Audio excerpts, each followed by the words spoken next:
Yes, Abhishek sir, am I audible? Yes, sir. Good morning. You audible, sir? Yes, sir. Okay. So shall we start? All right. Yes, sir. Please.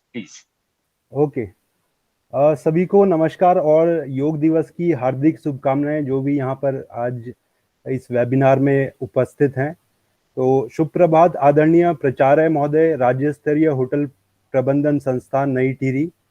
आज के webinar की प्रख्यात resource person, समस्त शिक्षकगण, सहकर्मी, छात्र छात्राएं एवं उपस्थित सभी प्रतिभागियों, मैं दीपक सिंह रावत, सहायक प्रोफेसर, राज्य स्तरीय होटल प्रबंधन संस्थान नई टिहरी, विश्व योग दिवस के उपलक्ष्य पर आयोजित वेबिनार पर होटल प्रबंधन संस्थान नई टिहरी परिवार की ओर से आप सभी का हार्दिक स्वागत एवं अभिनंदन करता हूं। जैसा कि आप सभी जानते हैं कि आज दिनांक 21 जून है और यह दिन पूरे विश्व में योग दिवस के रूप में मनाया जाता है। योग शब्द संस्कृत के युज शब्द से बना है, जिसका अर्थ है मिलाप या जुड़ने से। मन को आत्मा से जोड़ने का माध्यम योग ही है। यह वह क्रिया है जिसके अंतर्गत शरीर के विभिन्न भागों को एक साथ लाकर शरीर, मस्तिष्क और आत्मा को संतुलित करने का कार्य किया जाता है। अंतर्राष्ट्रीय योग दिवस 2021 की थीम है be with yoga, be at home, अर्थात योग के साथ रहें, घर पर रहें। इसी तरह पिछले वर्ष यानी 2020 में भी योग दिवस मनाया गया था, जिसकी थीम थी yoga at home and yoga with family, अर्थात घर पर योग और परिवार के साथ योग। यह दिन योग के बारे में लोगों को जागरूक करता है। भारत में 5000 वर्षों से लोग योग अभ्यास करते आए हैं।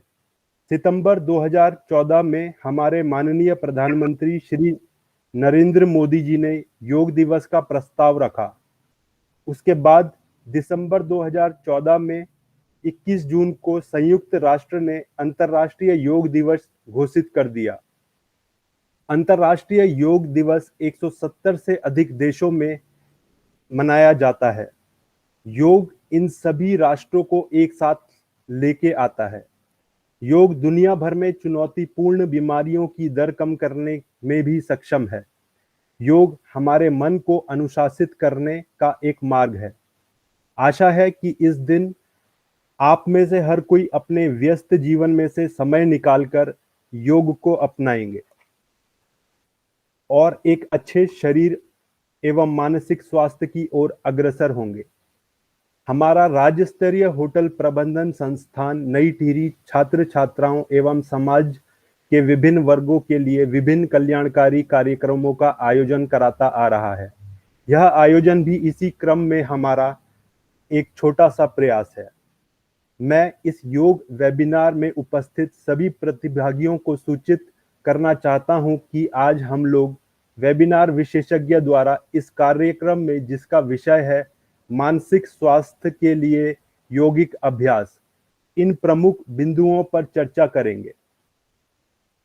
व्यक्तित्व की योग अवधारणा, व्यक्तित्व में त्रिदोष और त्रिगुण की अवधारणा, वर्तमान परिदृश्य में अवसाद के कारण एक सुखी, स्वास्थ्य और संतुलित व्यक्तित्व के लिए योग अभ्यास का अवलोकन, हठ योग और राजयोग के बीच संबंध, योग पाठ के अनुसार स्वास्थ्य और सुख के लिए शक्ति, नैति, मौली, त्रेता, कपालभाति, षटक्रम का महत्व, शिक्षकों और छात्रों के लिए त्राटक का प्रदर्शन और अभ्यास, शारीरिक और मानसिक स्वास्थ्य और आध्यात्मिक प्रगति के लिए त्राटक की भूमिका।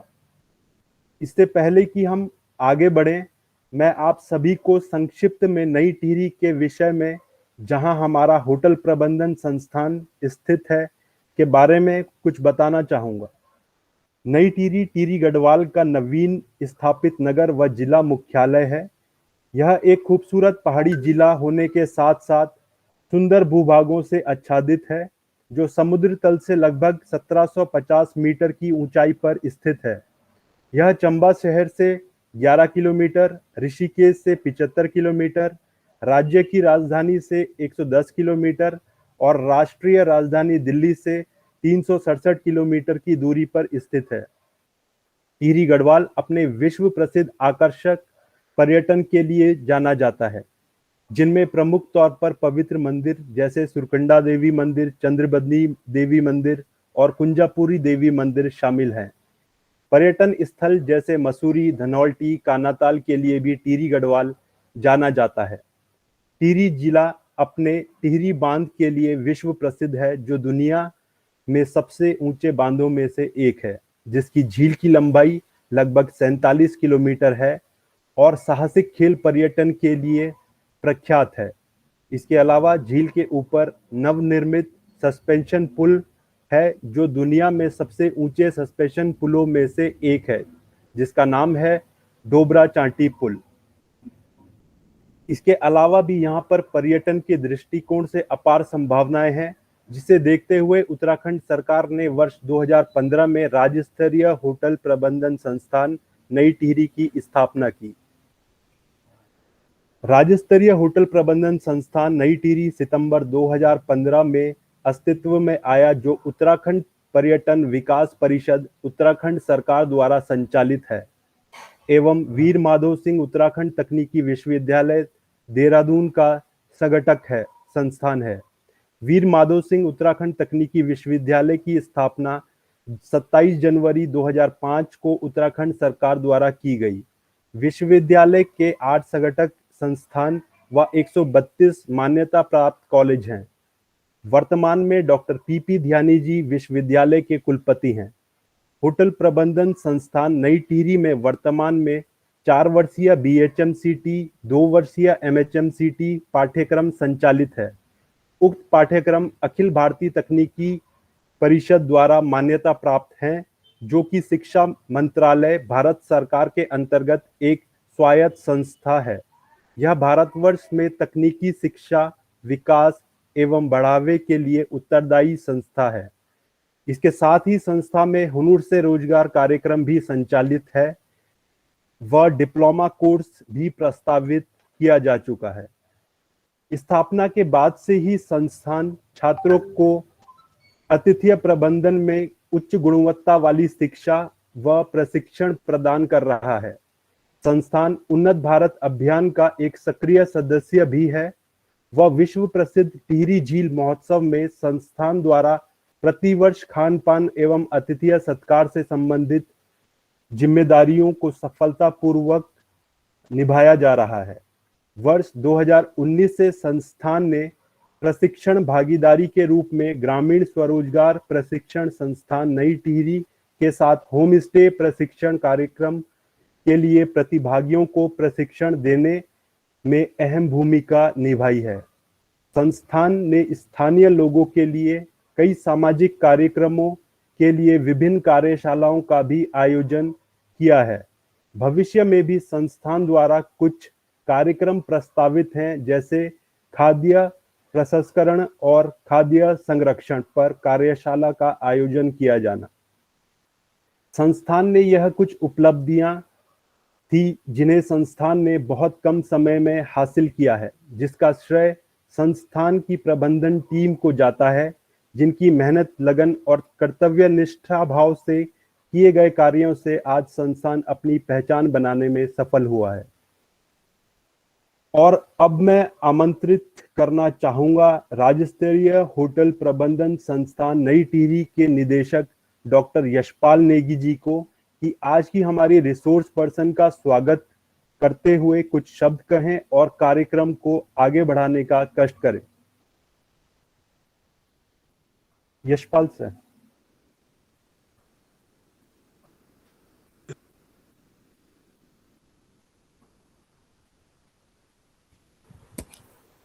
नमस्कार आप सभी को। राज्य होटल प्रबंधन संस्थान, मेरा आवाज आ रहा है क्या सबको? जी सर आवाज आ रही है सर। अंतर्राष्ट्रीय योग महोत्सव 21 जून 2021 आज के इस कार्यक्रम में राज्य होटल प्रबंधन संस्थान नई टिहरी द्वारा आयोजित किया जा रहा है। इसमें मानसिक स्वास्थ्य के लिए योग अभ्यास एवं कुछ चर्चा के बिंदु हम लोग इसमें डिस्कस करने वाले हैं।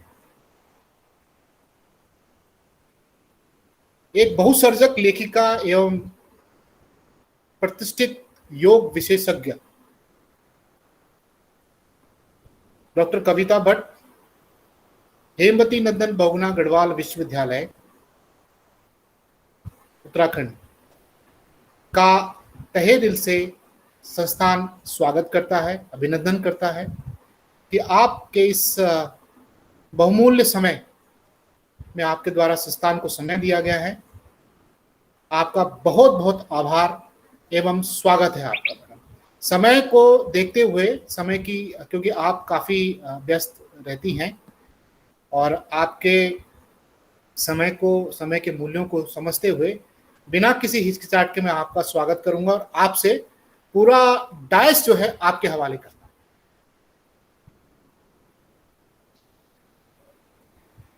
बहुत बहुत धन्यवाद।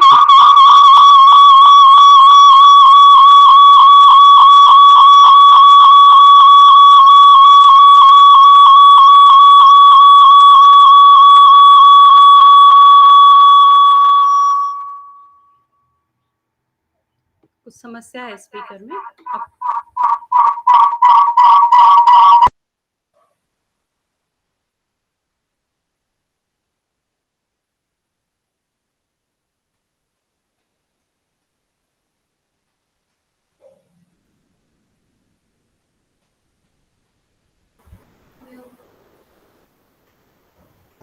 अब ठीक है।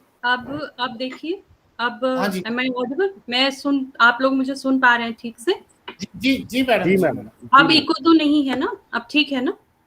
जी मैम, ठीक है अभी। जी ठीक है।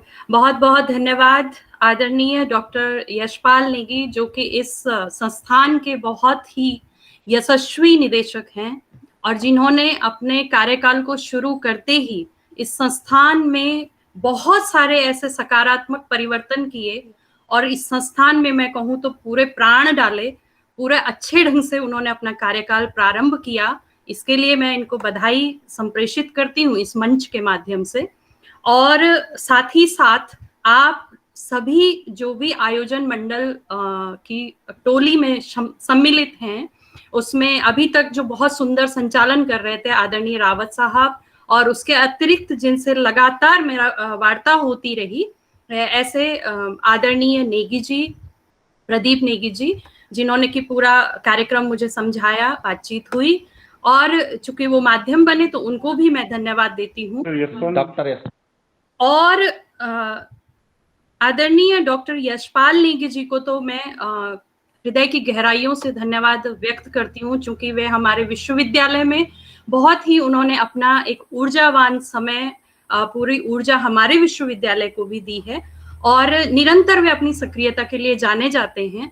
तो इसके लिए मैं उनको भी बहुत बहुत बधाई भी देती हूँ और शुभकामनाएं भी देती हूँ, और उसके साथ ही साथ इस बात के लिए पुनः धन्यवाद करती हूँ कि अपने इस बहुत ही महत्वपूर्ण कार्यक्रम में उन्होंने मुझे वक्ता के रूप में आमंत्रित किया। तो एक बार पुनः आपको धन्यवाद। और इस बहुत ही सुंदर कार्यक्रम में, जिसमें कि बहुत सारे आपके शिक्षक, जो आपका संस्थान है, इस संस्थान के बहुत सारे जो अध्यापक होंगे या कर्मचारी होंगे या फिर जो भी छात्र छात्राएं हमसे जुड़े होंगे या फिर जितने भी प्रतिभागी होंगे, उन सभी को मैं नमस्कार करती हूँ और उन सबको बधाई इसलिए देती हूँ क्योंकि वे किसी ऐसे वैसे आयोजन का हिस्सा नहीं बने हैं, बल्कि वे एक बहुत ही ऐतिहासिक आयोजन का हिस्सा बने हैं। ऐतिहासिक इन शब्दों में, क्योंकि मुझे लगता है कि ये आपके संस्थान के द्वारा अंतर्राष्ट्रीय योग दिवस पर किया जाने वाला जो आज का कार्यक्रम है, मुझे इससे पहले की तो जानकारी नहीं है, लेकिन मेरी जानकारी में चूंकि ये कार्यक्रम आया है और आपने पूरी ऊर्जा के साथ इसको आयोजित किया, तो इसलिए आपके संस्थान के लिए यह एक बहुत अभूतपूर्व और ऐतिहासिक आयोजन है। तो बधाई पुनः। और इसके बाद मैं अब सीधे अपने विषय पर आऊंगी और मैं आपसे एक चीज पूछना चाहूंगी कि मैं अपना स्क्रीन शेयर करूंगी, तो आप लोग मुझे बता दीजिएगा कि स्क्रीन आपको दिख रहा है या नहीं दिख रहा है। 1 मिनट के लिए बस मैं 1 सेकंड आपसे लूंगी।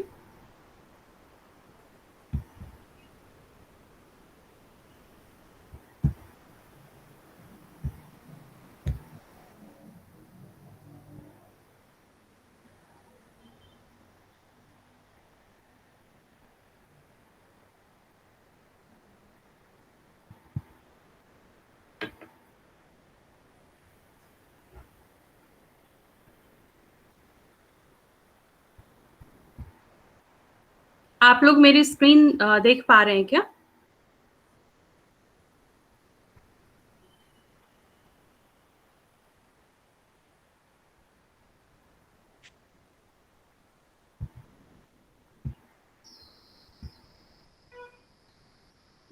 मुझे लगता है कि कुछ इसमें समस्या है। और जी, स्क्रीन आपको पीपीटी का स्क्रीन दिखाई पड़ रहा है क्या? नहीं मैम, अभी नहीं दिख नहीं मैम, स्क्रीन नहीं आ रहा है मैम। 1 सेकेंड। हाँ, अभी देखती हूँ, लेट मी चेक कि क्या प्रॉब्लम है इसमें।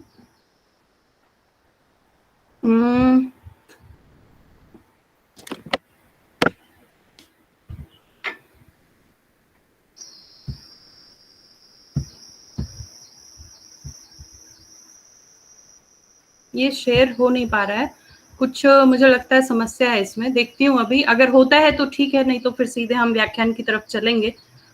स्क्रीन शेयर में कुछ प्रॉब्लम। अब आपको स्क्रीन दिख रही है?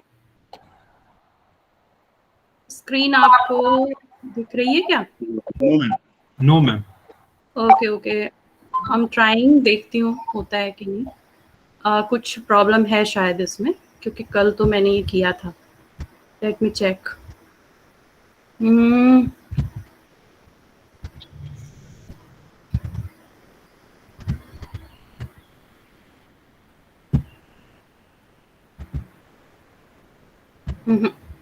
कुछ है गड़बड़ी इसमें। मुझे लगता है कि शायद ये नहीं हो पा रहा है।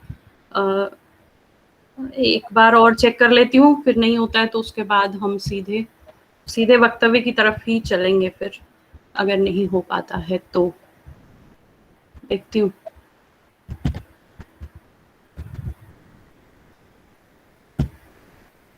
आप देखिए, स्क्रीन शेयर हो रहा है क्या? No ma'am. ये गड़बड़ी है।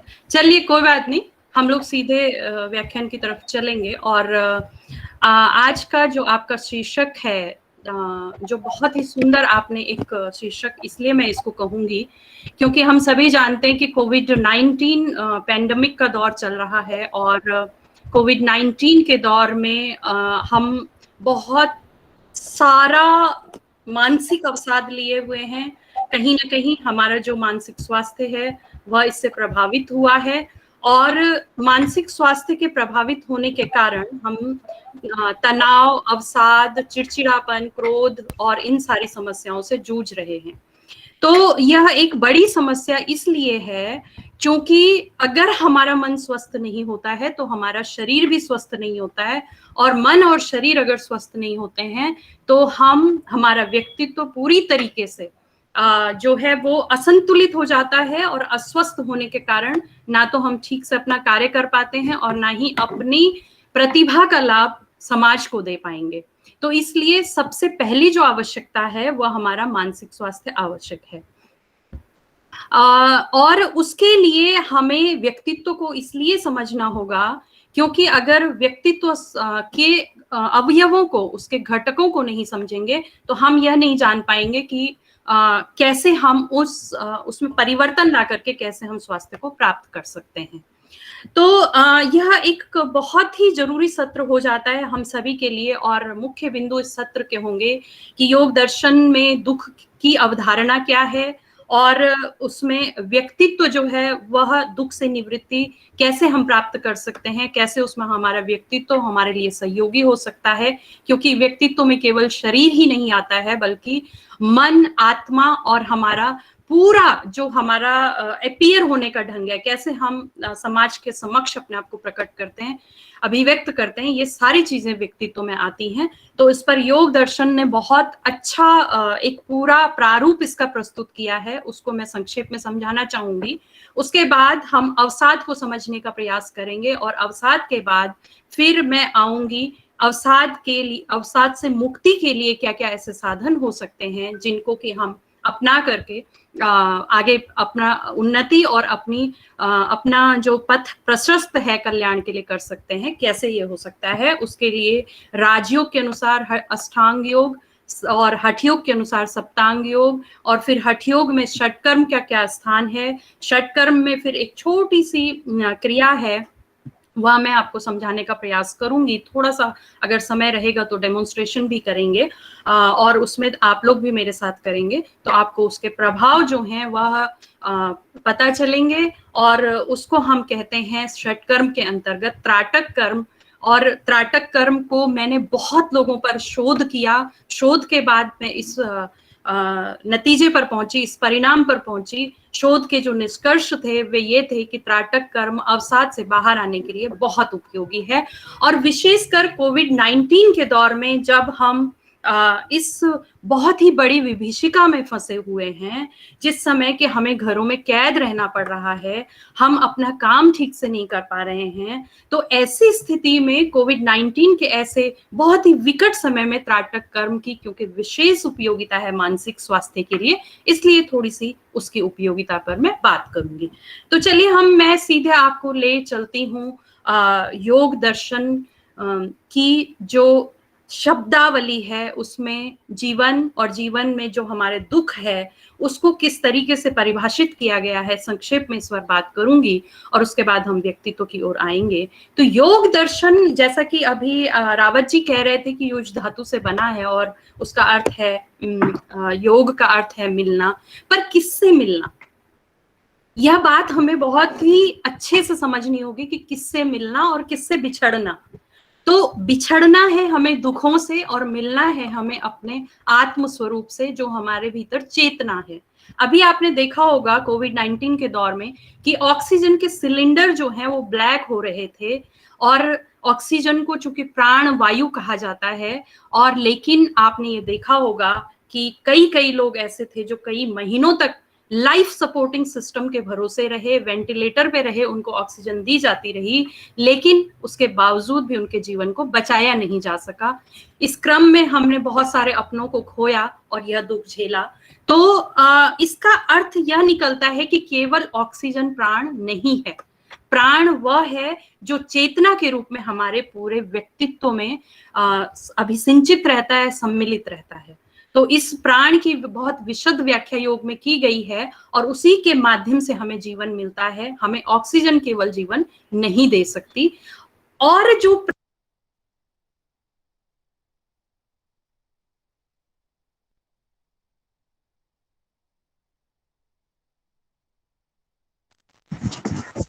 मैम आपका माइक म्यूट हो गया मैम, आपका माइक।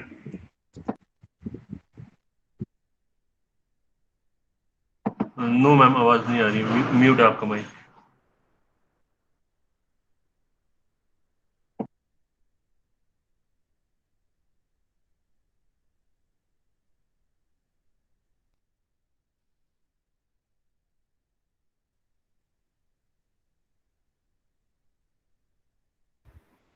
इससे पहले आवाज आ रही थी क्या आपको? अब आप मुझे सुन पा रहे हैं?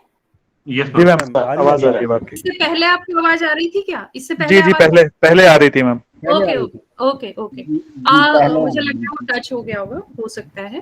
तो मैं ये कह रही थी कि योग जो है वह, उसकी जो शब्दावली है उसमें हम प्राण किस तरीके से चेतना के रूप में संचरित होता है, इस पर मैंने बात की।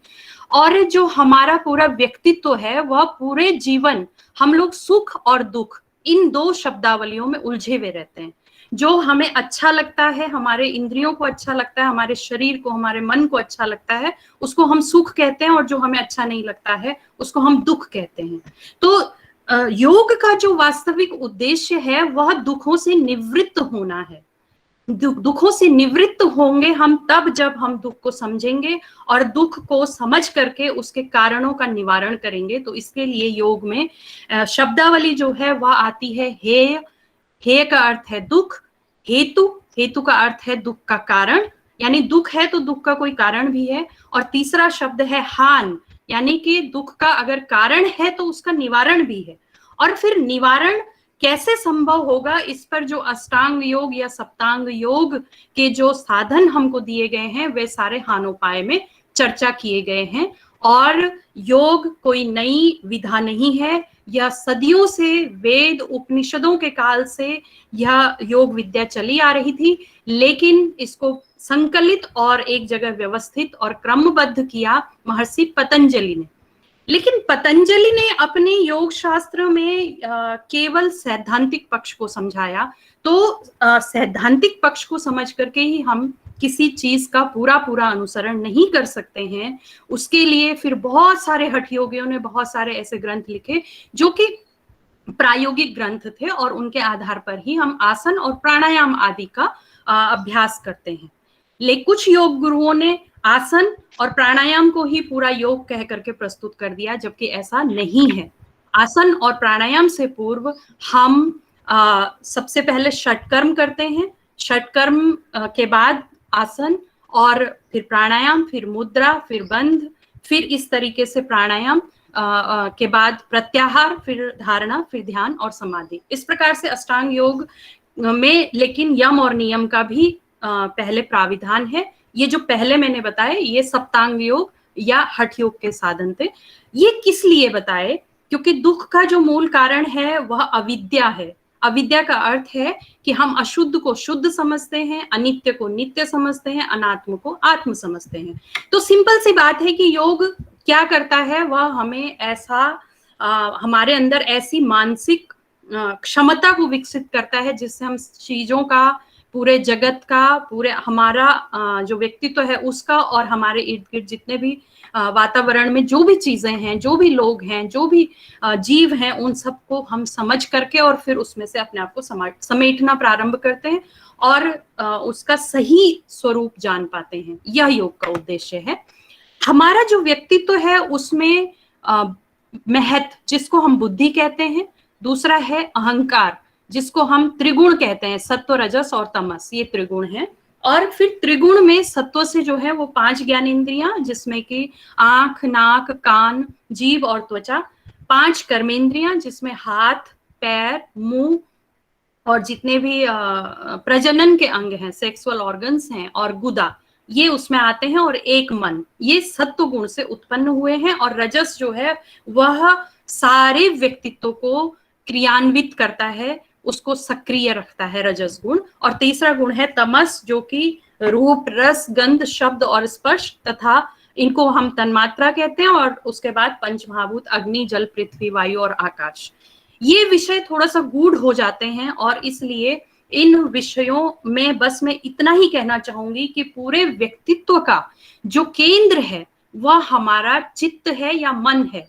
और मन और चित्त को हम जैसे मन चित्त का चूंकि एक हिस्सा है, उसमें चित्त में अंतःकरण भी आता है और उसके अलावा त्रिगुण भी आते हैं, लेकिन चूंकि मन पूरे व्यक्तित्व का केंद्र है। और अभी तक आप लोगों ने पाश्चात्य परंपरा से यह सुना होगा कि यदि स्वस्थ शरीर है तो स्वस्थ मन का वास होता है, लेकिन है इसके विपरीत, यदि मन स्वस्थ है तो हमारा शरीर भी पूरी तरीके से स्वस्थ रहेगा। और मन और शरीर अलग अलग नहीं है, इन दोनों का अन्योन्याश्रित संबंध है।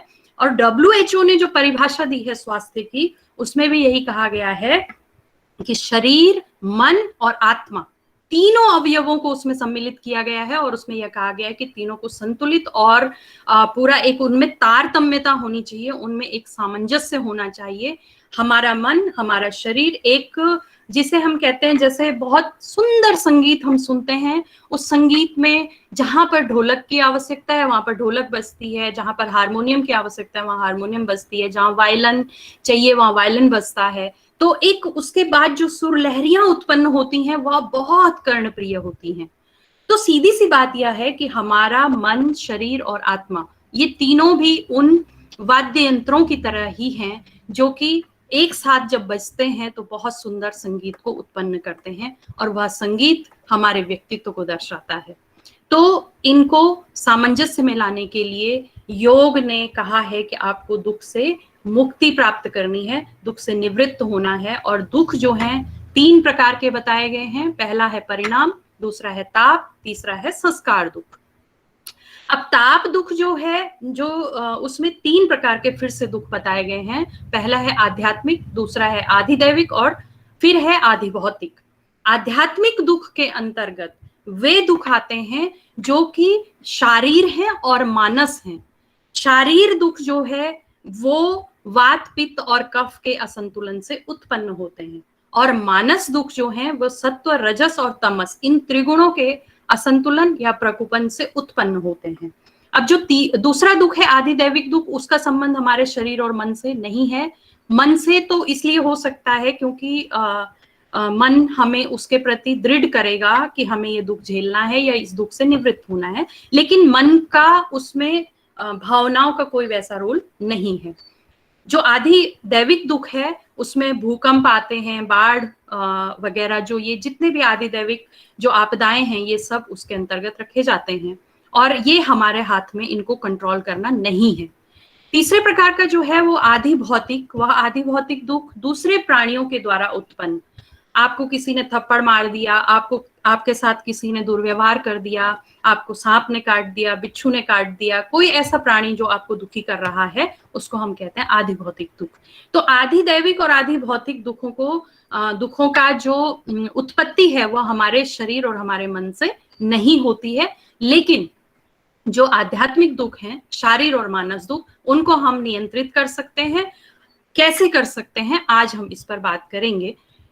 क्योंकि मैंने आपसे त्रिदोष की बात की, उसके बाद मैंने त्रिगुण की बात की, और यह भी मैंने कहा कि त्रिदोष, वात, पित्त और कफ में जब असंतुलन होता है तब शारीरिक जो दुख हैं वे उत्पन्न होते हैं, बीमारियां उत्पन्न होती हैं, रोग उत्पन्न होते हैं। और इसका मुख्य कारण है अनियमित दिनचर्या और अनियमित भोजन।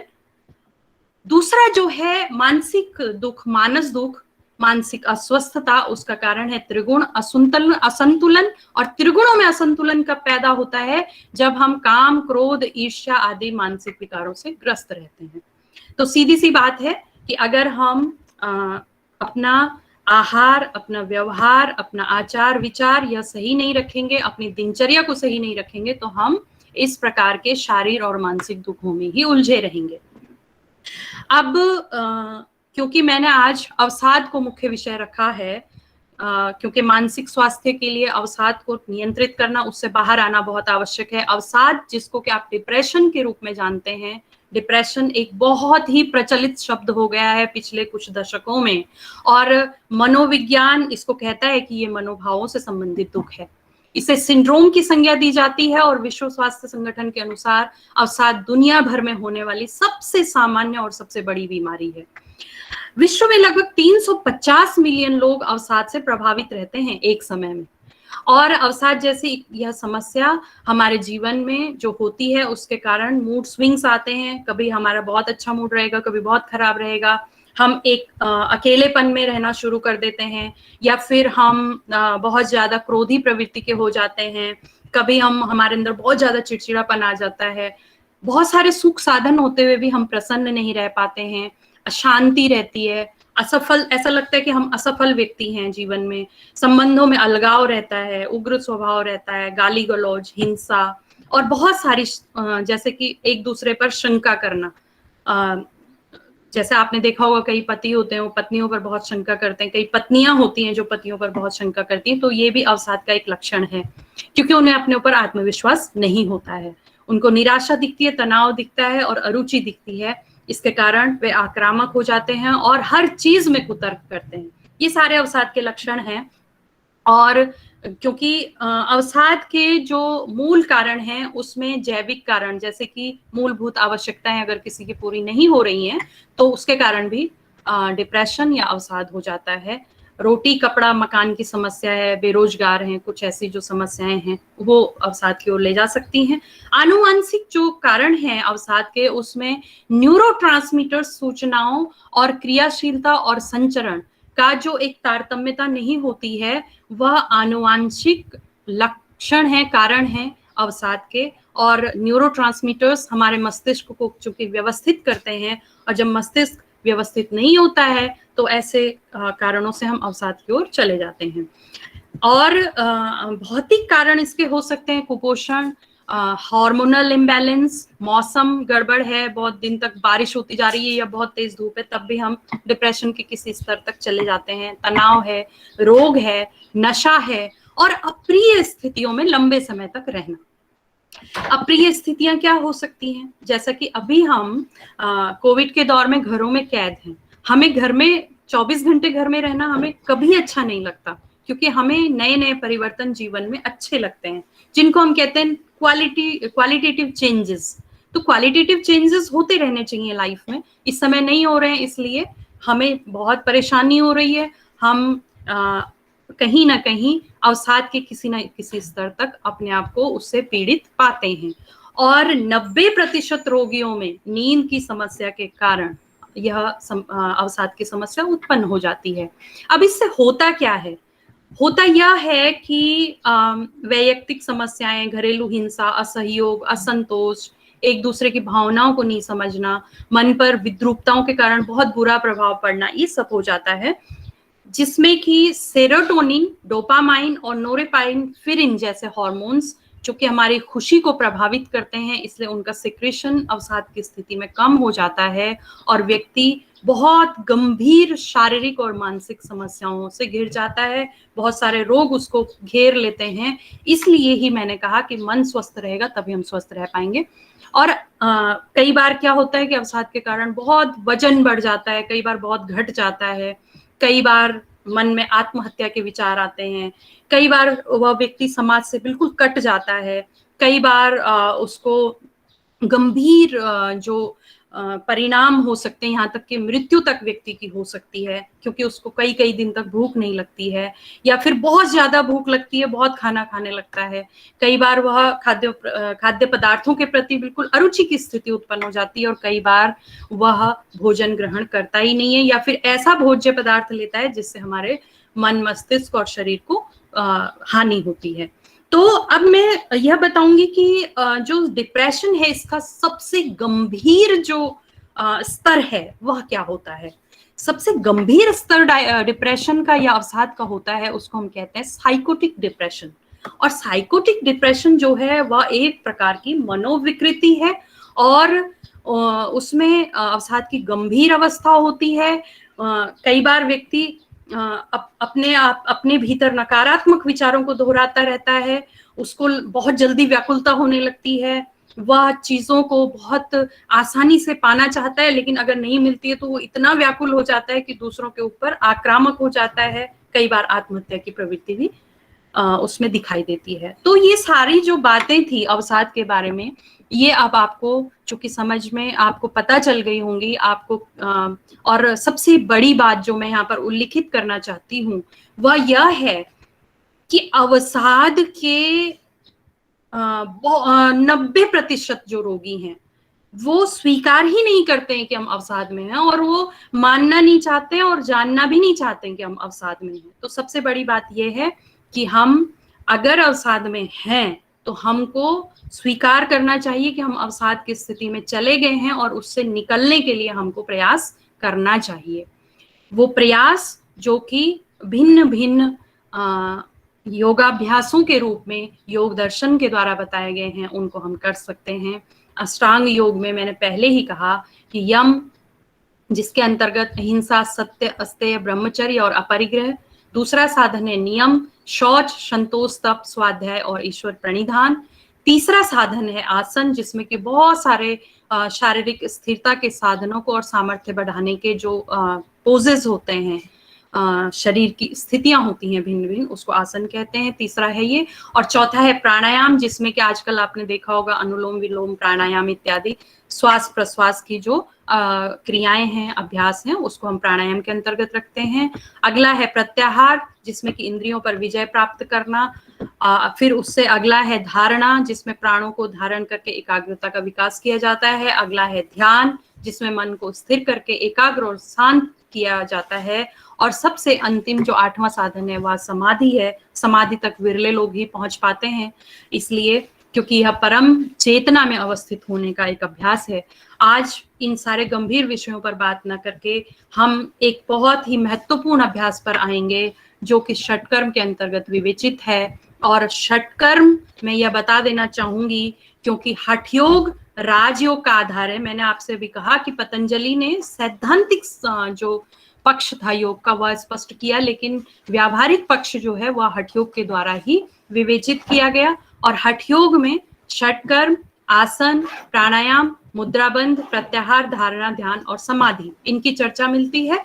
और आसन और प्राणायाम से पहले षटकर्म अत्यंत आवश्यक साधन है। यहाँ तक मैं कहूंगी कि षटकर्म के बिना जब आसन और प्राणायाम किया जाता है या ध्यान किया जाता है तो उसके पूरे लाभ आपको नहीं मिल पाएंगे। और कई बार तो यह भी होता है कि आपको लाभ के स्थान पर हानि भी हो सकती है। तो षटकर्म जो है वो 6 शुद्धि क्रियाएं हैं इसके अंतर्गत। धौती, वस्ती, नेति, नौली, त्राटक और कपालभाति, इन 6 साधनों को हम करते हैं। धौती वस्ती आदि जो साधन हैं वो चूंकि बिल्कुल सामने जब हम उनका अभ्यास करना बताते हैं तभी हम सीख सकते हैं, तो वो जो है वो आज यहाँ पर उनको छोड़ देंगे, हम सीधे त्राटक की ओर बढ़ेंगे। त्राटक को पहले तो मैं आपसे बता देती हूँ कि त्राटक 3 तरह से 3 चरण उसमें होते हैं। उसमें बाह्य त्राटक, अधो त्राटक और अंतः त्राटक, ये 3 चरण होते हैं और शांभवी मुद्रा को बीच में किया जाता है। और पहले मैं हल्का हल्का सा इसका लाभ वगैरह बता देती हूँ, उसके बाद फिर हम थोड़ी देर उसका अभ्यास भी मैं चाहूंगी कि हम लोग करें। तो ये जब त्राटक जो है वह कैसे किया जाता है पहले मैं यह बता दूं आपको। त्राटक में आप एक शांत जो कमरा है उसको आप लेते हैं। शांत कमरे में आप एक ऐसा स्रोत लेंगे उजाले का जिसमें कि आप दीपक ले सकते हैं। दीपक को आप एक इतने बड़े स्टूल पर रखेंगे जो कि जब आप पालथी मार करके बैठते हैं तो वह आपकी जितनी ऊंचाई होती है बैठने के बाद, उसके बाद वो जो दीपक है उस स्टूल पर रखा हुआ वह इस स्तर तक होना चाहिए, इतना ऊंचा होना चाहिए कि आपकी आंखों के बराबर में आप उस दीपक को देख सकें, आंखों की सीध में हो। स्क्रीन मेरी शेयर नहीं हो पा रही है, वरना मैं आपको दिखाती, पता नहीं इसमें क्या समस्या है, मुझे समझ नहीं आ रहा है जो कि स्क्रीन शेयर नहीं हो पा रही है, नहीं तो आप लोग इसको समझ पाते। और फिर हम उस स्टूल पर दीपक को रख देंगे। दीपक को रख करके पूरे कमरे में हम जो जितनी भी लाइट्स हैं उसको ऑफ कर देंगे।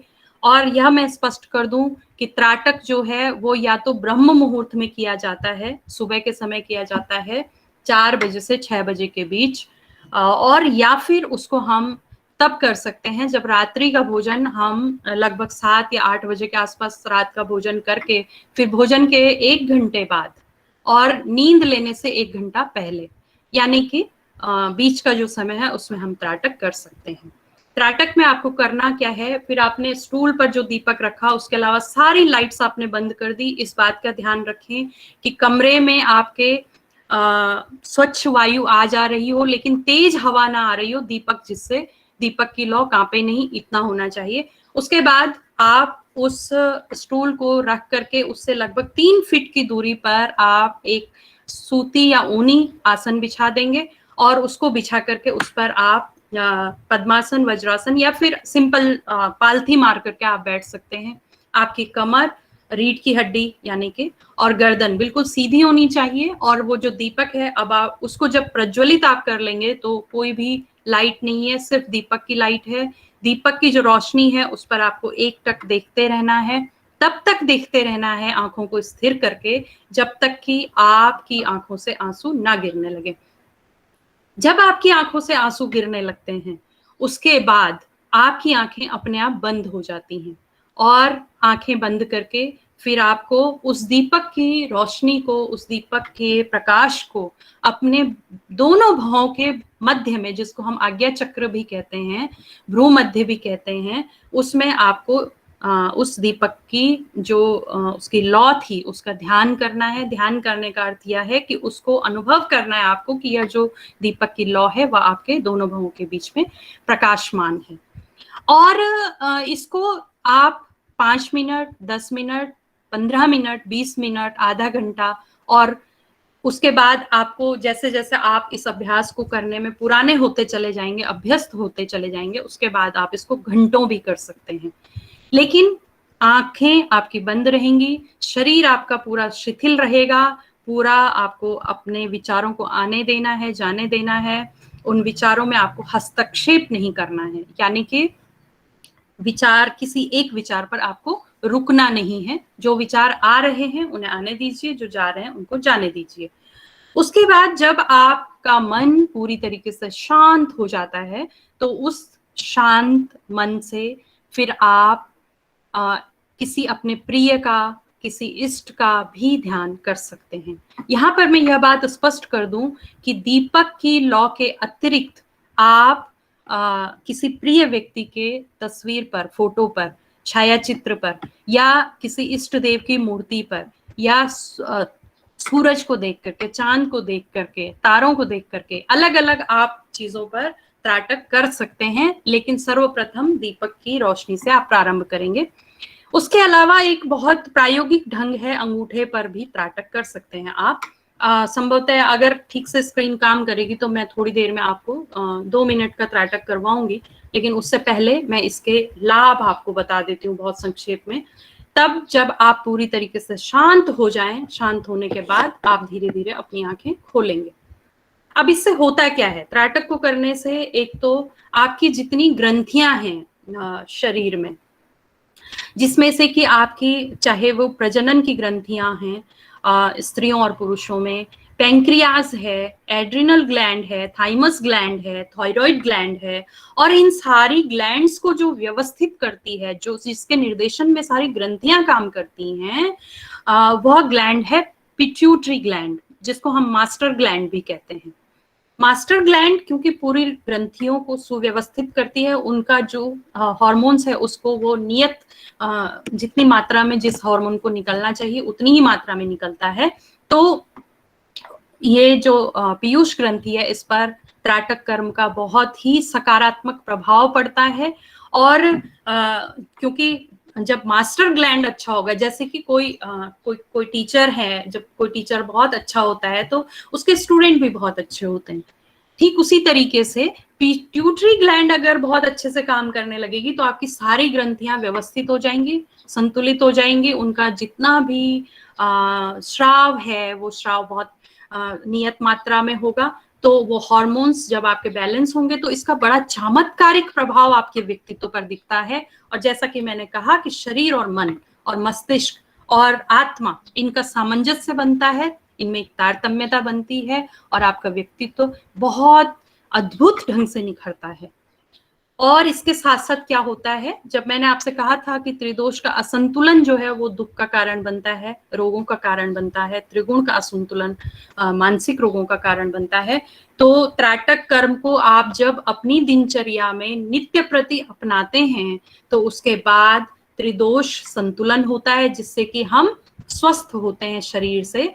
त्रिगुण का संतुलन होता है क्योंकि विचार हमारे बहुत सकारात्मक आने प्रारंभ हो जाते हैं, तो त्रिगुण का संतुलन होता है। और त्रिगुण का संतुलन होने के बाद मानसिक अवसाद की स्थिति से हम निकल जाते हैं, मन की शुद्धि होती है, सकारात्मक भावों का विकास होता है, आशावादी विचार आप में आते हैं और सबसे बड़ी बात कि आप आजकल हम रोजमर्रा के जीवन में क्योंकि इतने व्यस्त होते हैं कि हमारी स्मरण शक्ति, हमारी याददाश्त कहीं ना कहीं कम होने लगती है। तो अगर किसी की याददाश्त कम हो रही है, स्मरण शक्ति जा रही है, तो त्राटक का अभ्यास करने से उसकी स्मरण शक्ति बहुत अच्छी हो जाती है।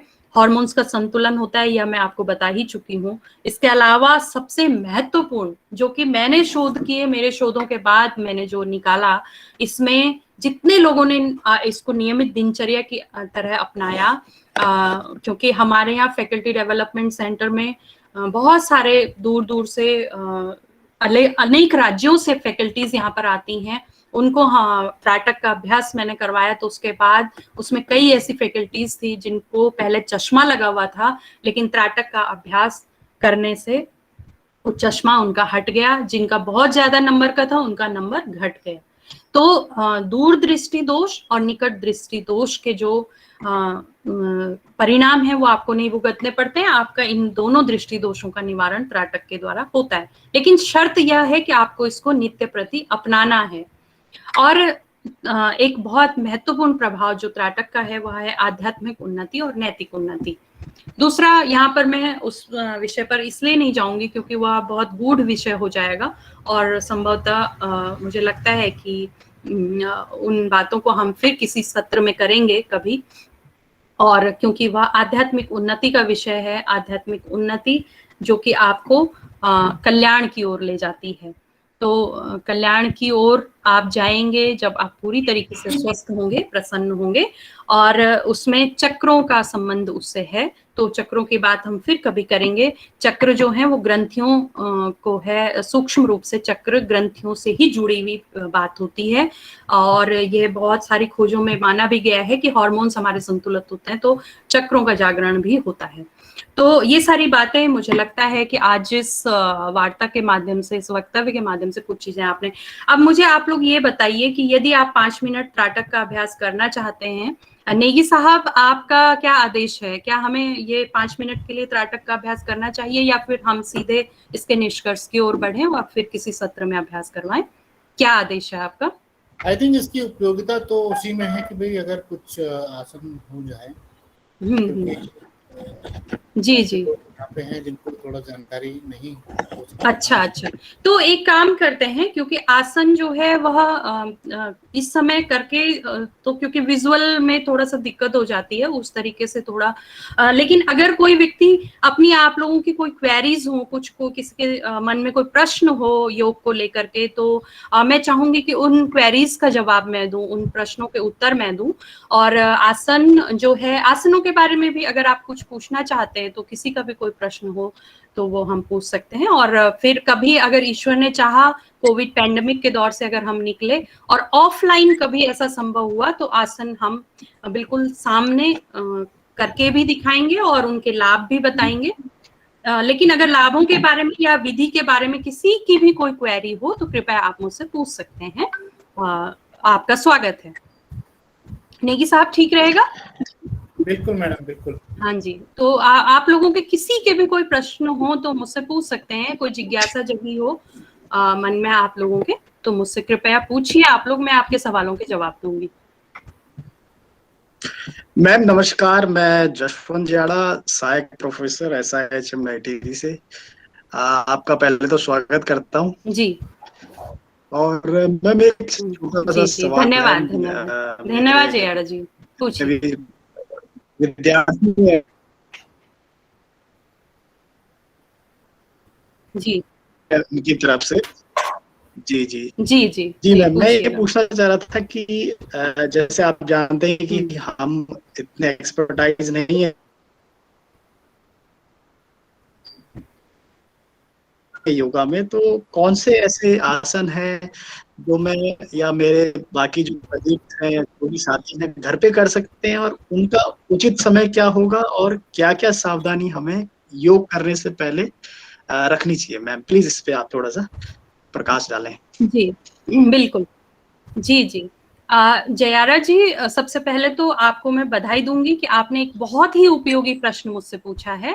और मैं नेगी साहब के मेल पे या फिर जो आपके इंस्टीट्यूट से मुझे मेल आई है उस पर एक लिंक साझा करूंगी उस लिंक में एक पुस्तक है मेरी, योग के सैद्धांतिक एवं क्रियात्मक पक्ष, और आपको यह जान करके खुशी होगी कि उस पुस्तक को, पहले तो वह सिलेबस में तो थी ही वो, लेकिन अब वह पुस्तक जो है वह भारतीय साहित्य का जो साहित्य कोश है उस पर वह सम्मिलित हो चुकी है उसमें, और वह ऑनलाइन है। उस लिंक को मैं साझा करूंगी, उसमें सारे आसनों का जो कि एक सामान्य व्यक्ति के लिए उपयोगी हैं, वो सारे आसन भी उसमें है, प्राणायाम भी उसमें है, षटकर्म भी उसमें है, ध्यान की विधियां भी उसमें हैं। तो एक तो वह लिंक मैं साझा कर दूंगी, लेकिन उस लिंक पर आप जब पढ़ेंगे उससे पहले मैं यहाँ पर यह स्पष्ट कर दूं कि सामान्य रूप से आप लोग रोजमर्रा के जीवन में एक तो उत्तान पाद आसन, आप लोग नाम नोट कर लीजिए, उत्तान पाद आसन, उसमें करना कुछ नहीं होता है, आप सीधे योग मैट पर या आसन जो सूती या ऊनी आप लेते हैं उस पर आप लेट जाएंगे। लेट करके जो आपकी हथेलियां हैं वो ऐसे जमीन पर ऐसे बराबर में, आपके थाइस के बराबर में ऐसे आएंगी, और फिर आप अपने पैरों को धीरे धीरे धीरे ऊपर ले जाते हैं, और 90 डिग्री का ऐसे 90, ये आपका शरीर है, ये आपके पैर हैं, ठीक 90 डिग्री पर आप लाएंगे। पहले पहले ये बताने में देखिए बहुत आसान लगता है, लेकिन ये आसान है नहीं। जब आप अपने पैरों को वहां पर रोकते हैं, होल्ड करते हैं, तो सांसें तेज गति से चलती हैं। आपको करना क्या है उस स्थिति में, जब आप नए हैं तो उस समय आप 1-2 मिनट के लिए रहिए। 1-2 मिनट बहुत ज्यादा होता है, हाँ, शुरू में आप 20 सेकंड या 30 सेकंड भी नहीं रह पाते। तो ये उत्तान पाद आसन जो है ये बहुत उपयोगी है। इससे आपका, हाँ जी, ये बहुत उपयोगी है। इसको एक तो करिए, आसान है करने में। भुजंगासन आप कर सकते हैं, उसके अलावा आप भुजंगासन के अलावा सूर्य नमस्कार की पूरी जो क्रिया है उसको कर सकते हैं। उसमें 12 आसन का पूरा पैकेज होता है, बहुत सारे वीडियोस भी नेट पर उपलब्ध हैं, उसमें देख करके भी आप कर सकते हैं। लेकिन हाँ, मैं इतना जरूर कहूंगी कि गलत अभ्यास से बचिएगा। कहीं कोई अगर दिक्कत हो तो उसमें आप किसी योग्य व्यक्ति से जो कि जानकारी रखते हो उनसे पूछ लीजिएगा। वो लिंक मैं साझा कर दूंगी, उस पर आपको सारी जानकारियां उपलब्ध होंगी। जी, और किसी को कुछ पूछना है?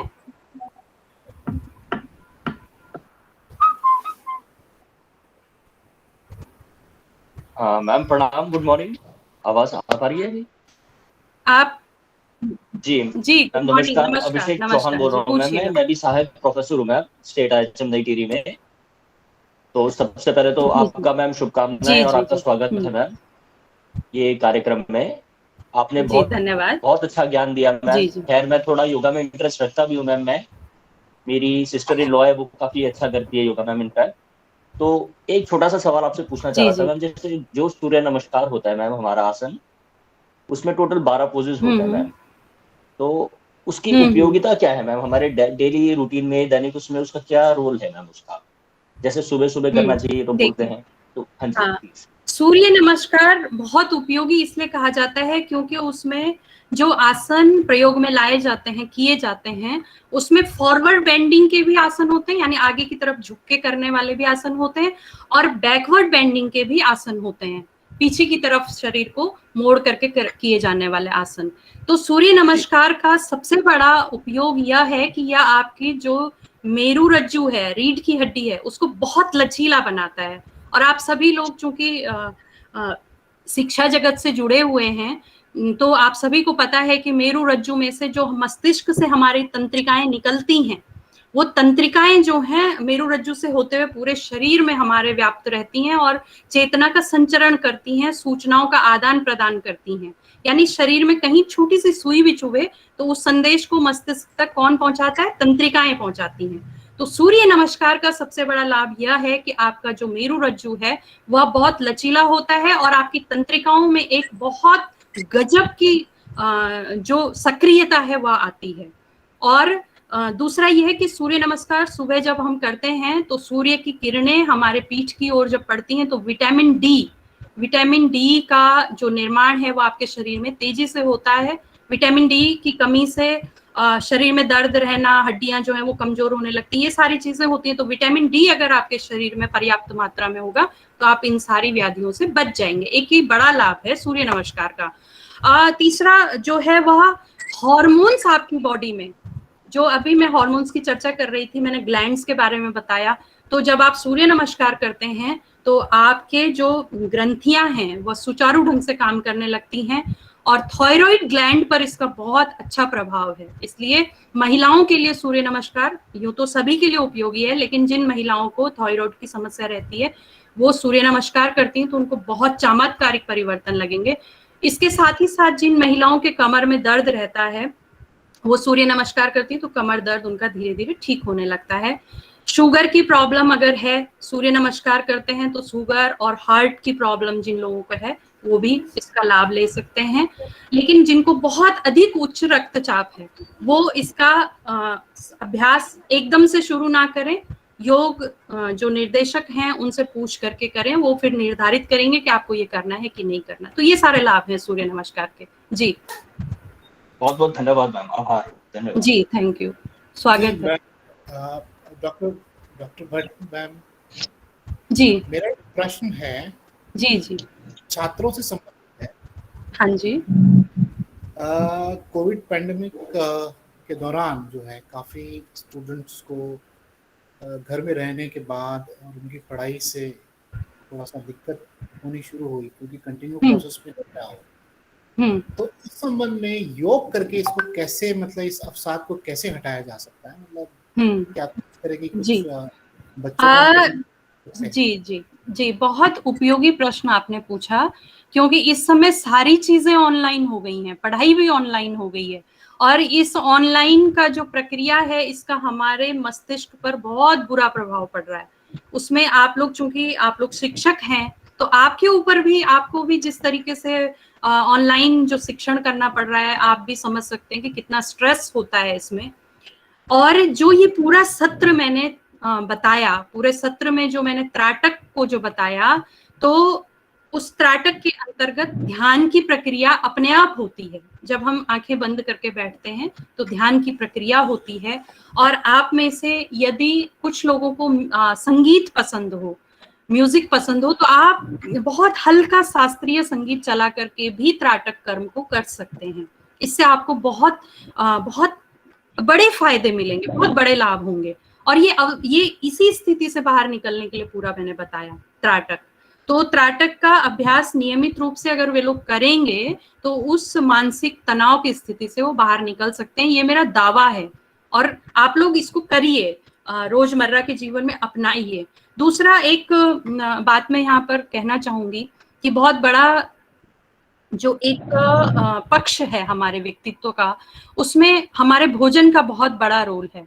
तो छात्रों से भी मेरा ये विनम्र निवेदन है कि कृपया वे अपने दिनचर्या में ऐसे भोजन को सम्मिलित करें जिसको कि हम सात्विक भोजन कहते हैं। सात्विक भोजन में हम दूध हो गया, मौसमी फल सब्जियां हो गई, उसके अलावा अनाज ले सकते हैं, दालें ले सकते हैं, लेकिन उसमें क्योंकि नॉन वेजिटेरियन या मांसाहार ये वर्जित है, ये राजसी भोजन के अंदर आता है। और चूंकि मैं खुद भी शाकाहारी हूँ और मैं बहुत जबरदस्त ढंग से इसकी वकालत करती हूँ, इसलिए करती हूँ क्योंकि मैंने देखा है जो लोग सात्विक आहार लेते हैं उनके व्यक्तित्व में एक सकारात्मकता होती है, वो तनाव से भी बहुत हद तक बचे हुए रहते हैं।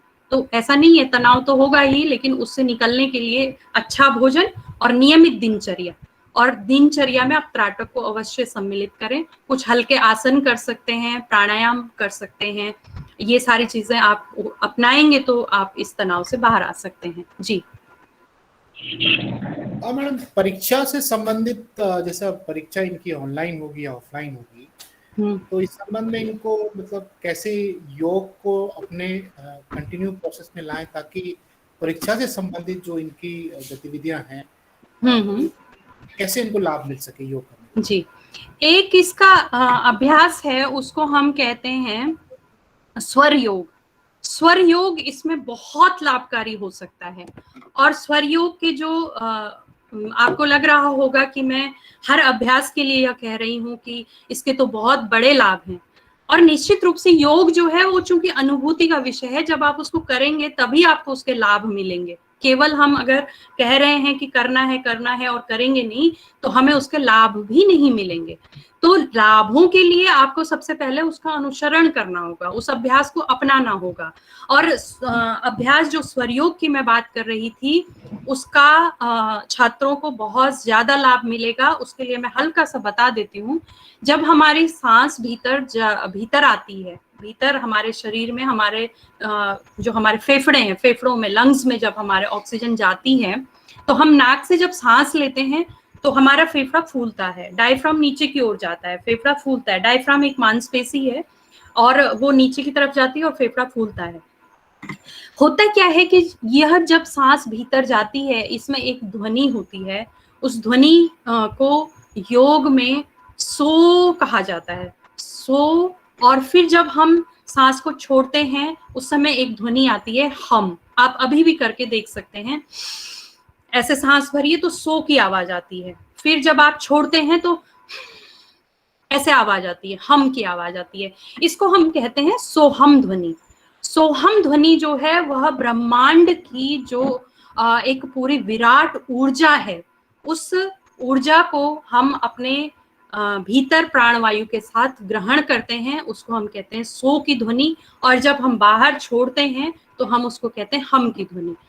आपको कभी अगर ऐसा लग रहा है कि आपको बहुत तनाव हो रहा है, परीक्षाएं होने वाली हैं, आप मन को एकाग्र नहीं कर पा रहे हैं, तो सिंपल सी बात है, आप पालथी मार करके बैठिए।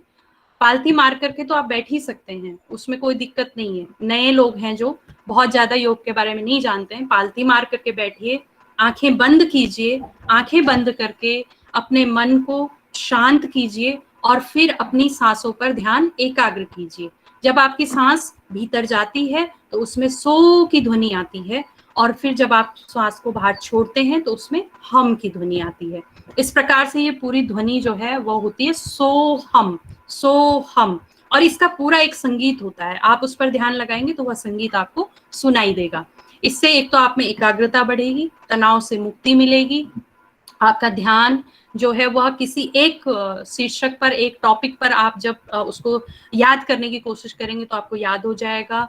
ऑनलाइन की जो समस्याएं हैं जिससे तनाव हो रहा है दिमाग में, वो भी इससे उससे आप निकल सकते हैं इस स्वर योग के माध्यम से। इसको पूरा स्वर योग कहा जाता है। स्वर का मतलब जो हम भीतर अपने प्राणवायु को ग्रहण कर रहे हैं उसमें जो ध्वनि है और जो प्राणवायु को छोड़ रहे हैं उसमें जो ध्वनि है। तो इस अभ्यास को आप कर सकते हैं अपनी आंखें बंद करके। सो हम, इसको अजपा जप भी कहते हैं। अजपा जप मतलब अपने आप ये जप हो रहा है, हमारे व्यक्तित्व में ये अपने आप हो रहा है। तो इसको आप लोग कर सकते हैं।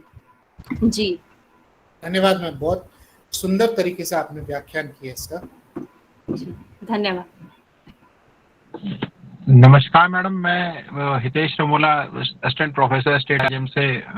एक क्वेश्चन है मैडम आपसे जी कि आजकल मैम देखिए कंसंट्रेट करना थोड़ा काफी ज्यादा मुश्किल हो गया है। पर्सनली मेरे को भी लगता है कि हम कंसंट्रेट नहीं कर पाते हैं, अगर हम चाहे पढ़ाई से बात करें, बच्चों के तरीके से बात करें, या फिर हम अपना पर्सनली बात करें कि अगर मैं जैसे अगर कभी पूजा करने बैठता हूँ तो मेरे साथ ये काफी प्रॉब्लम होती है कि मेरा ध्यान भटक जाता है, कंसंट्रेट नहीं कर पाता हूँ मैं एक चीज पे। अगर तो इस विषय पे हम मतलब किस तरीके से अगर कुछ ऐसा है जो हम कर सकें योग से।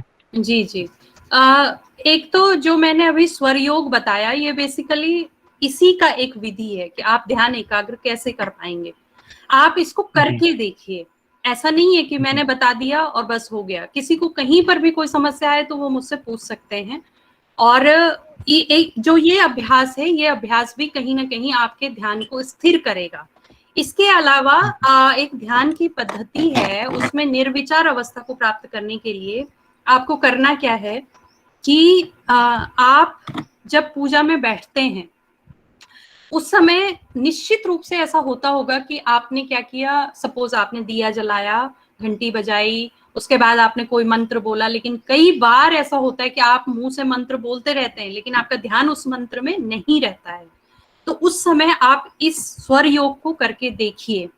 उसके अलावा जो एक भावातीत ध्यान है, भावातीत ध्यान जो है वो आप कर सकते हैं। भावातीत ध्यान में आपको करना कुछ नहीं है, आप बिल्कुल शांत होकर बैठिए। जो विचार आ रहा है, जो विचार जा रहा है, सपोज आपको याद आया कि फलां व्यक्ति ने आपको फलां जगह पर गाली दी थी, आपके प्रिंसिपल ने आपके साथ उस समय ये इस तरीके से बात की थी जो आपको अच्छा नहीं लगा, या फिर आपका कोई सहकर्मी हो सकता है उसने आपको ठीक से आपके साथ व्यवहार नहीं किया, ये सारी चीजें, या आपका प्रमोशन नहीं हो पा रहा है, या आपको ठीक से कोई ऐसा कैरियर में समस्या आ रही है, अक्सर हम लोग इन्हीं चीजों से पीड़ित रहते हैं।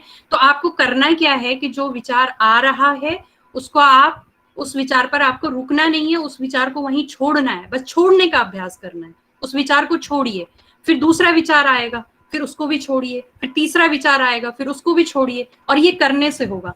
मतलब आप इसको जब करेंगे, धीरे धीरे धीरे विचारों को छोड़ते छोड़ते छोड़ते एक बिल्कुल एक नैनो सेकंड के लिए एक ऐसी स्थिति आती है जब आपके मन में विचार नहीं आता है, और मैं फिर से दोहरा रही हूं, वह स्थिति नैनो सेकंड के लिए आती है। अब आप समझ सकते हैं कि नैनो सेकंड कितना होता है, यानी सेकंड का भी कितना छोटा हिस्सा। तो उस स्थिति को आपको बढ़ाना है, उस निर्विचार स्थिति को बढ़ाना है। निश्चित रूप से आपको इसका लाभ मिलेगा। आप उस निर्विचार स्थिति में जाएंगे तो अपने आप आपका ध्यान जो है वह जो चीजें आपको कष्ट दे रही हैं, तकलीफ दे रही हैं, वो नहीं देंगी। आप किसी विचार पर, आप एक विषय वस्तु पर केंद्रित हो पाएंगे।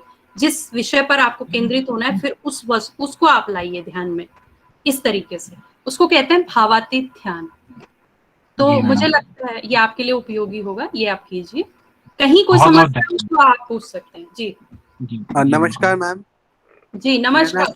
मेरा नाम अनिमेश है, मैं यूनिवर्सिटी ऑफ ओटागो न्यूजीलैंड का पीएचडी स्टूडेंट हूँ। मेरे पहले तो मैम बहुत बहुत धन्यवाद आपके प्रेजेंटेशन के लिए, बहुत ही यूज़फुल है ये। मैम मेरा सवाल बस ये था कि ऐसी कौन सी चीज़ों का ध्यान रखने की ज़रूरत है जिससे शायद मुझे ये समझ आ सकता है कि शायद मैं डिप्रेस्ड हूँ या मैं एंग्शियस हूँ, क्योंकि बहुत बार ये कंफ्यूजन होती है कि क्या यही डिप्रेशन है जो मैं महसूस कर रहा हूँ, या फिर कैसे पता लग सकता है कि हाँ शायद यही डिप्रेशन है, मुझे इस पे एक्ट करने की जरूरत है, कैसे पता? अनिमेश जी आपने बहुत अच्छा सवाल पूछा, क्योंकि मैंने यही कहा कि 90% लोगों को पता ही नहीं होता है वो डिप्रेशन में है जी, है ना। और 90% अगर उनको पता चल भी गया, किसी ने उनको बता भी दिया, सपोज मैंने कहा कि भाई आप डिप्रेशन में हैं, तो आप एक्सेप्ट ही नहीं करेंगे। आप कहें अरे नहीं ये तो बहुत बुरी बात है, जबकि ये कोई बुरी बात नहीं है। अवसाद में कोई भी व्यक्ति जा सकता है, मैं भी जा सकती हूँ, कोई भी जा सकता है, क्योंकि हम लोग मनुष्य हैं और मनुष्य के सामने जितने परेशानियां हैं उनसे अवसाद में जाना को बहुत सामान्य बात है। आप ये मानिए कि सर्वे पता है क्या कहता है? सर्वे कहता है कि दुनिया का एक भी व्यक्ति ऐसा नहीं है, कितना भी बड़ा धन्ना सेठ हो, उद्योगपति हो या फिर कोई भी हो, कोई भी व्यक्ति ऐसा नहीं है जो जीवन में एक ना एक बार अवसाद में ना गया हो। तो मैंने लक्षण आपको बताए थे अवसाद के, उसमें मूड स्विंग्स होता है। और भी बता देती हूँ, मूड स्विंग आपका होता है क्या? मतलब कभी आपको लगता है? इसमें कोई शर्माने की बात नहीं जी मैम, जैसे अगर मैं अपना एग्जांपल लूं तो फिलहाल तो नहीं, लेकिन जब कोविड सिचुएशन बहुत ज्यादा इंडिया में खराब हो गई थी तो स्पेशली जो लोग बाहर हैं उनको ऐसा लग रहा था कि अब हम अपने घर वालों के पास भी नहीं जा सकते हैं और मदद भी नहीं कर सकते हैं, तो एक हेल्पलेसनेस वाली फीलिंग थी जिसकी वजह से आपको मूड स्विंग लगते थे। फिर जब आप खुश भी होते हैं तो आपको लगता है कि यार क्या मुझे खुश होना चाहिए क्योंकि घर वाले तो जी हाँ जी, बिल्कुल सही बात आपने कही। और जिस स्थिति से आप गुजर रहे थे, वो जो स्थिति है उसको योग में कहा जाता है अभिनिवेश। अभिनिवेश का अर्थ है कि कितना भी बड़ा विद्वान व्यक्ति हो, कितना भी बड़ा ज्ञानी हो, उसको मौत का भय सताता रहता है। उसको ये भय सताता रहता है मैं अपनों से जुदा ना हो जाऊं, दूर ना हो जाऊं। तो ये बहुत सामान्य बात है। और उसमें अवसाद के भी चूंकि स्तर होते हैं, तो ये आप अवसाद के कम वाले स्तर पे थे। कम वाले पे ही मैं इसलिए कहूंगी क्योंकि इस स्थिति में तो सभी लोग थे, सभी को लग रहा था। और बस ये नहीं होना चाहिए कि आप निराशा की स्थिति में चले जाएं। इसके लिए मैं एक छोटा सा चीज बता देती हूँ आपको। उस समय आप एक साधन है योग में, उसको हम कहते हैं ईश्वर प्रणिधान। ईश्वर प्रणिधान का अर्थ है, आपने अगर कथा सुनी हो प्रहलाद की जी, प्रहलाद की जो कथा है वह कथा हमें ये बताती है कि ये जो सारी सृष्टि है ये भगवत स्वरूप है, ईश्वर की बनाई हुई है। और हम भी चूंकि ईश्वर के प्रोडक्ट हैं, हम भी प्रोडक्ट हैं, आप भी प्रोडक्ट हैं, ठीक है। ये मानता है योग दर्शन भी कि हम अगर उसके सृष्टि में हैं, तो जहां पर वो 3 शक्तियों की बात करता है, जहां पर ओम की अवधारणा की बात की गई है, जहां पर ब्रह्मा, विष्णु और महेश इन त्रिदेवों की बात की गई है, तो ब्रह्मा जो है वो सृष्टि का निर्माण करते हैं, विष्णु पालन करते हैं और शिव जो है वो संहार करते हैं। अब आप ये देखिए कि आपको जब भी ऐसा लगे कि हम इस स्थिति से 2-4 हो रहे हैं, उस समय आप ये सोचिए कि ये जो पूरा उपक्रम है वह आना और जाना, मतलब एक तरफ से जन्म होगा, दूसरी तरफ से मृत्यु होगी। इसको एक आप वाइडर सेंस में लेंगे। गीता में कहा गया है कि कोई भी रिश्तेदार आपका अपना नहीं है, आपका शरीर तक अपना नहीं है। तो आप उसको एक बहुत वाइडर स्तर पर, व्यापक स्तर पर आप सोचिए। ओम का जप कीजिए उस समय, अगर आपको कभी ऐसा लगता है तो ओम का जप कीजिए, और ओम का जप करने से आप उस स्थिति में पहुंचेंगे जहां पे भगवान श्री कृष्ण ने गीता में कहा कि आप क्या लेकर आए थे, क्या लेकर जाएंगे, कुछ भी नहीं। आप बस एक स्टेज की तरह इस दुनिया में हैं, ये स्टेज है और आप उसमें एक अभिनेता हैं। आपको अपना रोल करना है, उसके बाद चले जाना है, मैं, आप, कोई भी। तो ये इस तरीके से जब आप सोचेंगे तो आपको डर नहीं लगेगा। भावनाएं नियंत्रित करने के लिए ओम का जप कीजिए। थैंक यू मैम, बहुत बहुत धन्यवाद।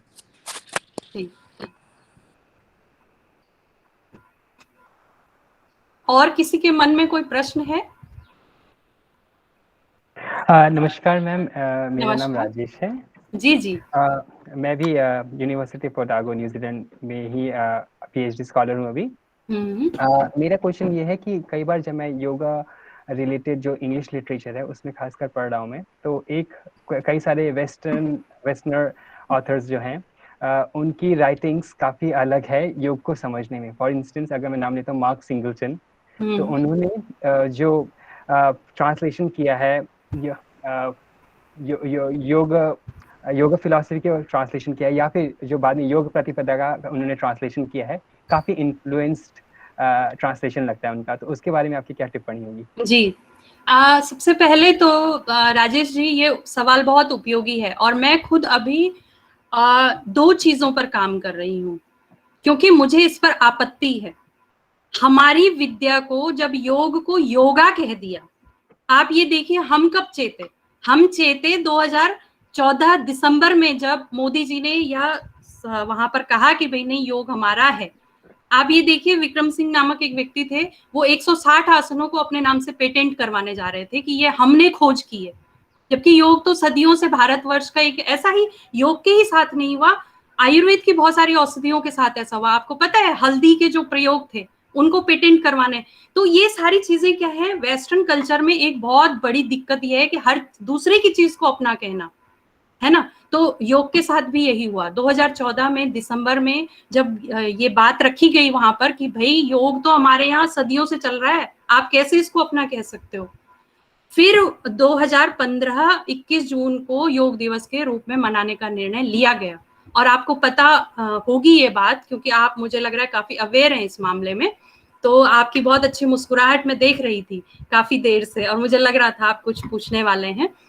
तो वेस्टर्न कल्चर की सबसे बड़ी प्रॉब्लम ये है कि वो किसी भी चीज को कहीं से भी उठा करके और फिर उसको अपना कहना शुरू कर देते हैं, और उसके लिए पहली चीज कि पेटेंट करना। तो पेटेंट योग जो है वो करने जा रहे थे आसनों को केवल, है ना। लेकिन फिर हमारी मोदी सरकार इसके लिए बधाई की पात्र है कि उन्होंने इसको, उनका पेटेंट ना होने दिया, और बल्कि अंतरराष्ट्रीय योग दिवस के रूप में भारतवर्ष फिर से विश्व गुरु के रूप में स्थापित हो, इसके लिए उन्होंने प्रयास किया। और यहाँ पर यह बात भी मैं आपसे कहना चाहूंगी कि ट्रांसलेशन और ट्रांसलिटरेशन 2 चीजें होती हैं।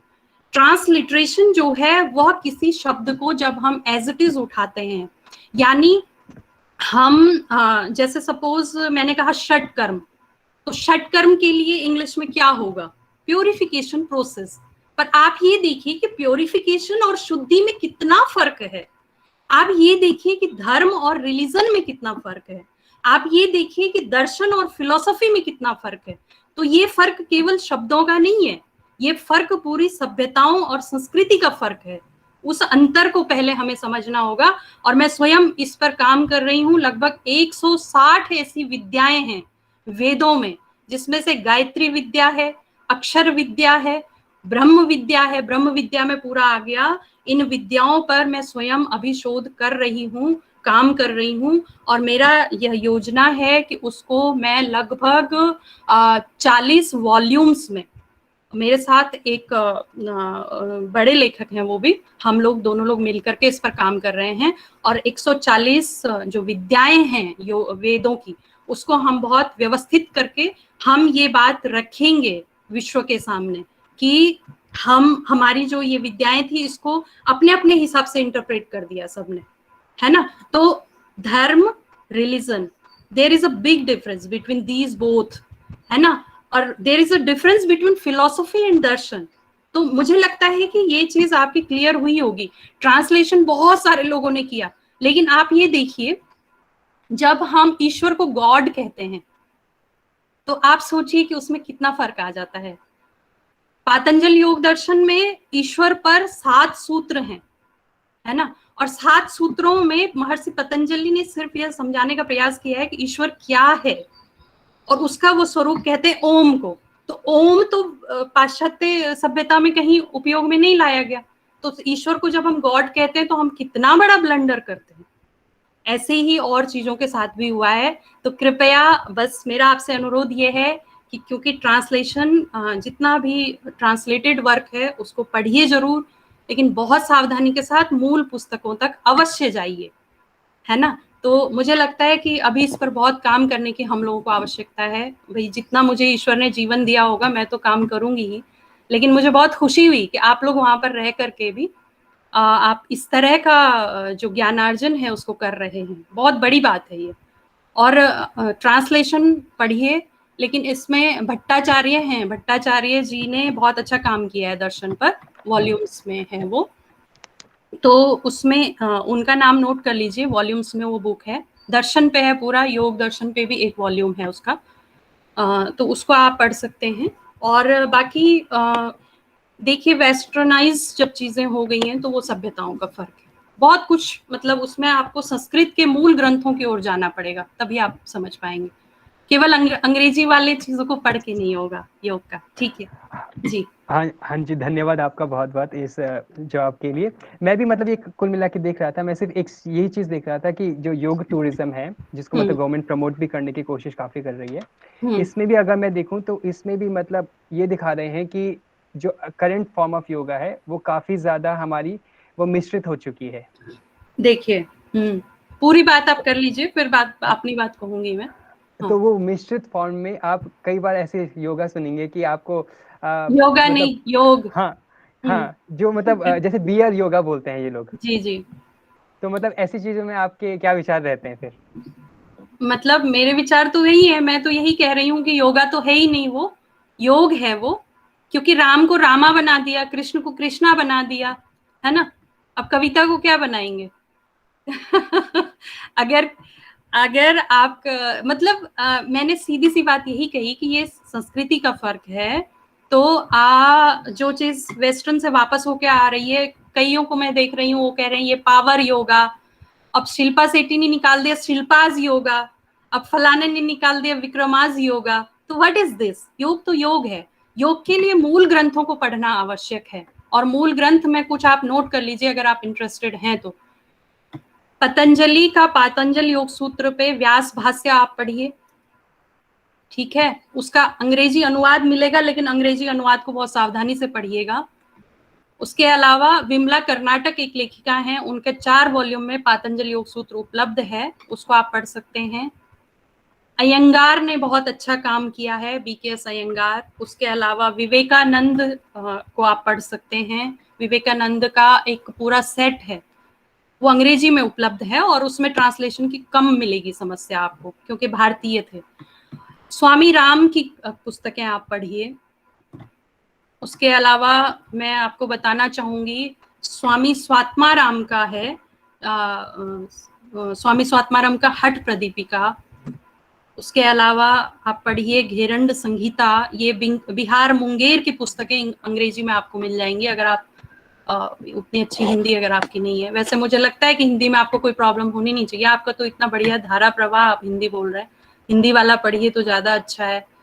अंग्रेजी में आते आते वो बहुत भटक जाते हैं लोग, है ना। तो ये सारी पुस्तकें आप पढ़िए, मूल ग्रंथ पढ़िए, तब आप उस पर ठीक से विचार कर पाएंगे कि मेरे विचार क्या हैं इसके लिए। ठीक है जी, किसी और को कुछ पूछना है?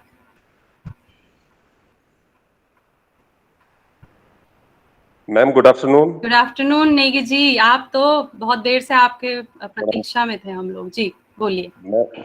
मैम मैं तो बस अभी सुन रहा था और बाकी सभी के प्रश्न थे इसमें ऐसे होस्ट हमने कहा पहले सभी के प्रश्न सुन लें, जी जी, अंत में हम इस विषय पे बात करें। सर्वप्रथम मैम आपको बहुत बहुत धन्यवाद कि आपने संस्थान के लिए समय निकाला और योग के महत्व को हमें समझाया, और हम कोशिश करेंगे कि आपके व्याख्यान को अपने जीवन में उतारने का प्रयत्न करेंगे। और आपका क्योंकि समय भी जो हमारी बातचीत हुई थी उसमें आपका अभी एक दूसरा वेबिनार भी है, तो मुझे लगता है कि हम इसको एक समाप्ति की ओर। अब टिहरी घूम ली मैं, अब टिहरी के बाद मुझे जाना है जम्मू कश्मीर, और जम्मू कश्मीर के बाद जाऊंगी आसाम, और आसाम के बाद फिर श्रीनगर लौटूंगी। जी तो दीपक सर। जी सर। हाँ, आप प्लीज इसको वोट ऑफ थैंक्स के लिए। जी सर, तो अब ज्यादा समय ना लेते हुए मैं आमंत्रित करना चाहूंगा मुकेश बर्तवाल जी को कि अपना धन्यवाद प्रस्ताव के लिए वो आए। धन्यवाद दीपक सर। आज अंतर्राष्ट्रीय योग दिवस के अवसर पर राज्य होटल मैनेजमेंट संस्थान न्यू टिहरी द्वारा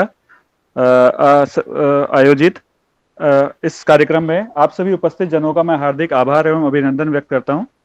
मैं मुकेश बर्तवाल, सहायक प्रोफेसर, राजकीय होटल मैनेजमेंट संस्थान न्यू टिहरी, आज आप सभी के समक्ष धन्यवाद प्रस्ताव प्रेषित करने हेतु प्रस्तुत हूं। सर्वप्रथम मैं राजकीय होटल मैनेजमेंट संस्थान की ओर से परम सम्माननीय वीसी उत्तराखंड टेक्निकल यूनिवर्सिटी महोदय श्री पीपी ध्यानी जी का उनके निरंतर सहयोग एवं उत्साहवर्धन हेतु धन्यवाद व्यक्त करता हूं। इसी क्रम में मैं धन्यवाद व्यक्त करना चाहूंगा इस वेबिनार सीरीज के संयोजक director SIHM doctor Yashpal Negi ji का, जिनके कुशल मार्गदर्शन से आज का ये योगा महोत्सव संपन्न हो सका। मैं धन्यवाद व्यक्त करना चाहूंगा हमारी वेबिनार सीरीज की आज की विशेषज्ञ योगाचार्य डॉक्टर कविता भट्ट जी का, जिन्होंने आज इस अवसर पर मानसिक स्वास्थ्य के लिए योगाभ्यास विषय पर अपना ज्ञान हम सभी के साथ साझा किया तथा विभिन्न योग आसनों के विषय में भी खुलकर चर्चा की। मुझे आशा है कि योगाचार्य डॉक्टर कविता भट्ट जी द्वारा आज अंतर्राष्ट्रीय योग दिवस के अवसर पर विभिन्न बिंदुओं पर की गई विस्तृत चर्चा आप सभी के स्वास्थ्य एवं ज्ञानवर्धन में सहायक होगी। और अंत में मैं धन्यवाद देना चाहूंगा आयोजक समिति राजकीय होटल मैनेजमेंट संस्थान नई टिहरी को इस ऑनलाइन वेबिनार सीरीज के सफल संचालन हेतु, एवं साथ ही साथ आप सभी प्रतिभागियों का, जिन्होंने इस कार्यक्रम में निरंतर अपनी उपस्थिति दर्ज कराकर हमारा उत्साहवर्धन किया। धन्यवाद आप सभी का। इसके साथ ही मैं आपको यह भी सूचित करना चाहूंगा कि हमारी ये जो ऑनलाइन सीरीज है ये आगे भी जारी रहेंगी, और आप यदि चाहे तो प्रत्येक शनिवार को हम जो है लगभग 11 बजे से हम अपनी इस ऑनलाइन वेबिनार सीरीज को शुरू करते हैं, जिसमें हमारे इंडस्ट्री के जो होटल इंडस्ट्री और उससे रिलेटेड जो विभिन्न जो इंडस्ट्री के रिलेटेड जो एक्सपर्ट्स हैं वो आकर अपनी राय यहाँ पर स्पष्ट करते हैं। धन्यवाद आप सभी का। बहुत बहुत धन्यवाद। धन्यवाद मुकेश जी। और अब इसी के साथ हम अंत करते हैं अपना कार्यक्रम। बहुत अच्छी जानकारी हम लोगों को आज दी गई डॉक्टर कविता भट्ट जी द्वारा, और हमें अपने जीवन में योग का अभ्यास करना चाहिए। और इसी के साथ मैं सभी को एक बार पुनः अंतर्राष्ट्रीय योग दिवस की बधाई देना चाहूंगा, और सभी लोगों का एक बार फिर से धन्यवाद। Thank you. Thank you. Thank you ma'am, thank you so much. Thank you ma'am, धन्यवाद। धन्यवाद ma'am. Thank you, thank you, thank you ma'am. Thank you ma'am. Thank you, welcome welcome.